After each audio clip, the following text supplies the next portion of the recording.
Service సికింద్రాబాద్లో Mallareddy gardens జరుగుతాయి. ఈ లార్డ్ చర్చ్ మెంబర్స్ ఇది కూడా గమనించి రానున్న రోజులు ఖాళీ క్రమంగా రావాల్సిందిగా మిమ్మల్ని అందరూ కూడా ప్రేమ కోరుతున్నాం.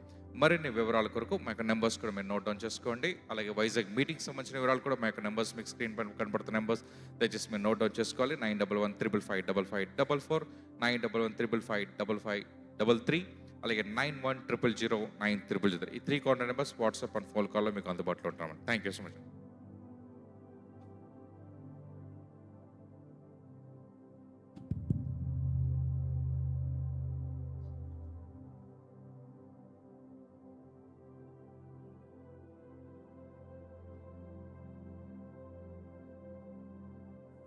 Hallelujah. One moment. Yes. Can you hear me clearly? Okay. ఎంతమంది బాగున్నారు? ఒకసారి హల్లెలూయా చెప్తారా? Before I get into the message, I would like to address a recent reference to Andhra క్రైస్తవ కీర్తనలో చాలామంది బాధపడ్డారు, చాలామంది దుఃఖపడ్డారన్న మాట తెలిసినప్పుడు ఎంతో వేదన కలిగింది. ముఖ్యంగా మన వర్షిప్ కాన్ఫరెన్స్లో డే 1 దేవుని భయం గురించి మాట్లాడుతూ దేవుణ్ణి స్తుతించాలి, ప్రతి ఒక్కరు దేవుణ్ణి కీర్తించాలి, దేవునికి ఇవ్వాల్సిన స్తుతి ఇవ్వలేదు అన్న కాంటెక్స్ట్లో మాట్లాడుతూ మనం అడ్రస్ చేస్తూ వచ్చాము. ఈరోజు దేవుణ్ణి స్తుతించమంటే ఏదో ఒక రీతిగా సాకులు చెప్తూ ఉంటారు. అది అట్లా అంటారు, ఇది ఇట్లా అంటారు, కొత్త పాట పాడితే సినిమా పాట అంటారు, ఆ పాట అంటారు, ఈ పాట అంటారని మాట్లాడుతూ with a high respect, by no means we have any disrespect, but with high reverence and a cross reference గా ఆంధ్ర క్రైస్తవ కీర్తనల గురించి మాట్లాడుతూ ఒకప్పుడు లేని బాధ ఈరోజు ఉంది అన్న మాట వాడటం జరిగింది.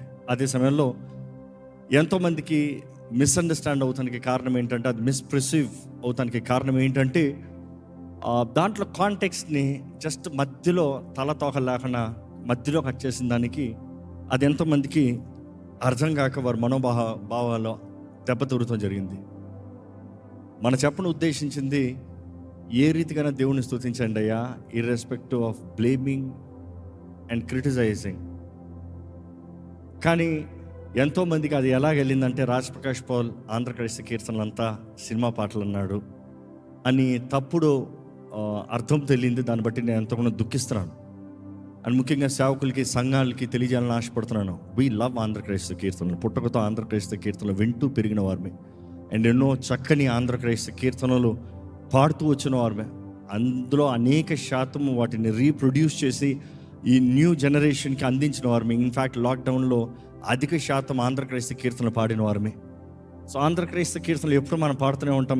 ఇన్ఫ్యాక్ట్ 740 అప్రాక్సిమేట్లీ 740 ఆంధ్ర క్రైస్తవ కీర్తనలు ఎంతో సారవంతమైనవి. బికాజ్ ఆంధ్ర క్రైస్తవ కీర్తనలో ఒకప్పుడు నువ్వు చెప్పాలంటే ప్రతి ఒక్కరి చేతుల్లో బైబిల్తో పాటు ఆంధ్ర క్రైస్తవ కీర్తనల పుస్తకం ఉంటుంది.